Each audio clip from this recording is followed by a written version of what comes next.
Human rights is, geez, that's a good question. Human rights. Well, that's a tough one. Wow.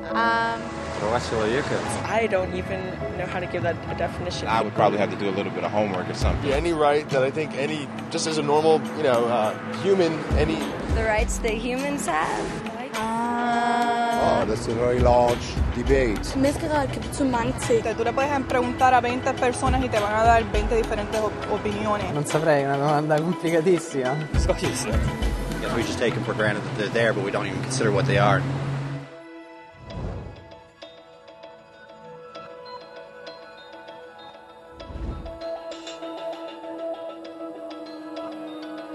Human rights are the rights you have simply because you're human.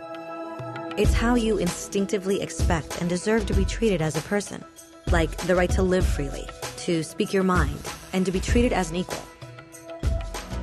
There are many kinds of rights. Most apply to a certain group. But human rights are the only ones that apply to absolutely everyone, everywhere. That means kids, old people, poor people, basketball players, garbage men, rappers, teachers, Africans, Indians, Albanians, Christians, Muslims, Kabbalists, atheists, your mom, your dad, your next door neighbor, and you all have the exact same human rights. In other words, they're universal. But the question remains, what are they? Name the human rights? What the human rights are? The right to live. Equality between all peoples. Right to religion, the right to... Is there supposed to be a list somewhere I should be aware of? According to the United Nations, there are a total of 30 human rights, which are usually lumped together and called simply human rights.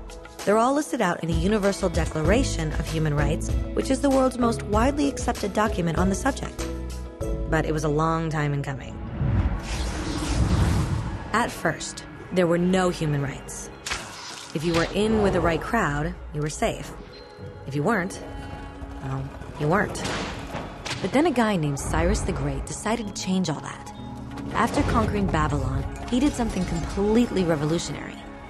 He announced that all slaves were free to go. He also said people had the freedom to choose their religion, no matter what crowd they were a part of. They documented his words on a clay tablet known as the Cyrus Cylinder. And just like that, human rights were born. The idea spread quickly to Greece, to India, and eventually to Rome. They noticed that people naturally followed certain laws, even if they weren't told to.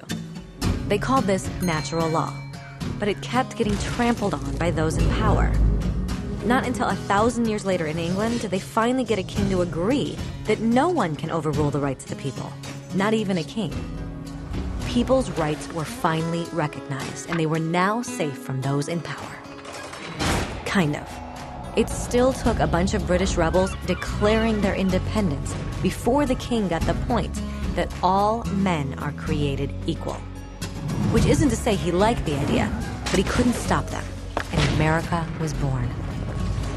The French immediately followed with their own revolution for their own rights. Their list was even longer, and they insisted that these rights weren't just made up. They were natural.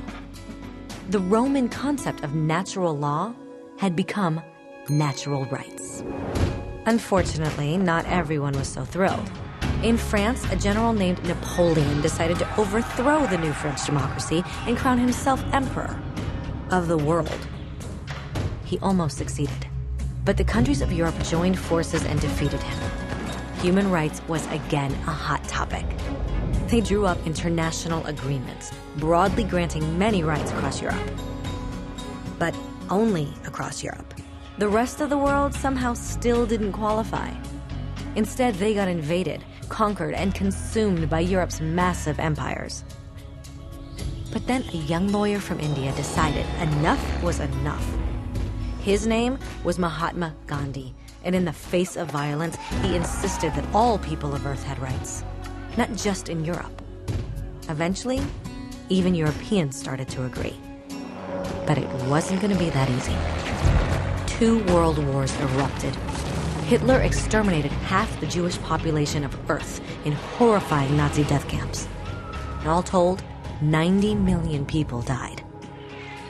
Never had human rights been so terrifyingly close to extinction.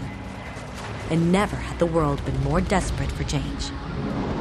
So the countries of Earth banded together and formed the United Nations. Their basic purpose was to reaffirm faith in fundamental human rights, in the dignity and worth of the human person. But what were human rights? Were they the proclamations of Cyrus, the natural laws of Rome, the declarations of France? Everyone seemed to have a slightly different idea of what human rights should be. But under the supervision of Eleanor Roosevelt, they finally agreed on a set of rights that applied to absolutely everyone. The Universal Declaration of Human Rights. The French concept of natural rights had finally become human rights. So, in summary, at first, only a few lucky people had any rights, until one of those guys decided, hey, other people should have some rights too, which was great, except not everyone agreed. And it only took a few thousand years of fighting and declarations and more fighting until everyone finally agreed that human rights should apply to everyone. And they all lived happily ever after. Except for one little problem. If people have the right to food and shelter, why are 16,000 children dying of starvation every day? 1 every 5 seconds. If people have freedom of speech, why are thousands in prison for speaking their minds? If people have the right to education, why are over 1 billion adults unable to read? If slavery has truly been abolished, why are 27 million people still enslaved today? More than twice as many as in 1800. The fact is, when it was signed, the Universal Declaration of Human Rights did not have the force of law. It was optional. And despite many more documents, conventions, treaties, and laws, it's still little more than words on a page. So the question is, who will make those words a reality? I have a dream today. When Dr. King marched for racial equality, he was marching for rights that had been guaranteed by the United Nations for almost 2 decades. But still, he marched. When Nelson Mandela stood up for social justice in the 1990s, his country had already agreed to abolish such discrimination for almost 40 years. But still, he fought. Those who fight today against torture, poverty, and discrimination are not giants or superheroes. They're people.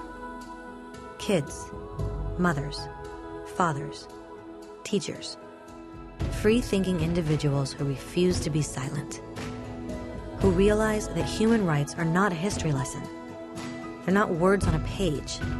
They're not speeches or commercials or PR campaigns. They are the choices we make every day as human beings. They are the responsibility we all share to respect each other, to help each other, and to protect those in need. As Eleanor Roosevelt said, where, after all, do universal human rights begin? In small places close to home. So close and so small that they cannot be seen on any maps of the world.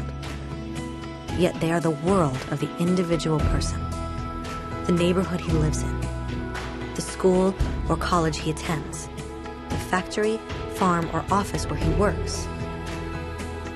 Such are the places where every man, woman, and child seeks equal justice, equal opportunity, equal dignity without discrimination. Unless these rights have meaning there, they have little meaning anywhere.